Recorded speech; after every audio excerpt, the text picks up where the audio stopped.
শুভ সকাল বন্ধুরা, আমি টি আমার চ্যানেলে সকলকে স্বাগত জানাই। আবারও চলে এসেছে আরও একটি বড় ভিডিও নিয়ে।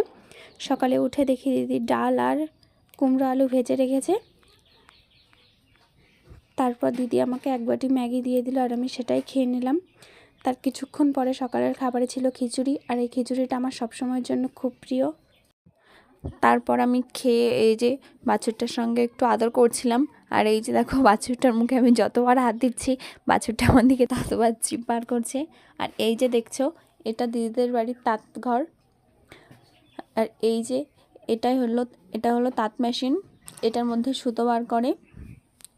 আর সচরাচর আমাদের এইদিকে আমি কোনোদিনই দেখিনি তাঁত মেশিন। আগে দিদিদের বাড়িতে জানো ছটা তাঁত মেশিন ছিল, আর এখন 4টে বিক্রি করে দিয়ে এই দুটো রেখেছে। আর ওই যে উপরে ওটাই হলো আসল তাঁত মেশিন। আর ওই যে উপরে এই যে ঘরের উপরে কিছুটা ফাঁকা করে রাখতে হয় তাঁত ঘরে আলো ঢোকার জন্য। আজ 26শে শ্রাবণ আমার জন্মদিন, আর ইংরেজি মতে ধরতে গেলে কাল আমার জন্মদিন। আজ দিদিদের বাড়ি ছিলাম, তাই জন্য দিদি রান্না করেছিল আমার জন্য 5 রকমের ভাজা, শাক, মাছ, মাংস, সব কিছু। ভাজার মধ্যে ছিল আলু ভাজা, পটল ভাজা, উচ্ছে ভাজা, বেগুন ভাজা।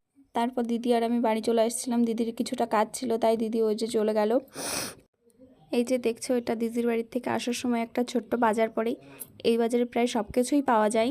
একেবারে আমি বাড়িতে চলে আসলাম। আর এটা হলো আমার আবার রাজপ্রাসাদে চলে এসেছি আমি এখন। একেবারে জামা টামা চেঞ্জ করে এই যে আমি চলে আসলাম বাড়িতে। অনেকদিন বাড়িতে না থাকার কারণে মনে হচ্ছে যে প্রাণে জল ফিরে এসেছে। আজ ভিডিওটি এতটুকুই বন্ধুরা। যদি ভিডিওটি ভালো লেগে থাকে তাহলে ভিডিওটিতে একটি লাইক করে চ্যানেলটা সাবস্ক্রাইব করে দেবে। পরবর্তী ভিডিওতে আবার দেখাবে। ততক্ষণ সুস্থ থেকো, ভালো থেকো সবাই।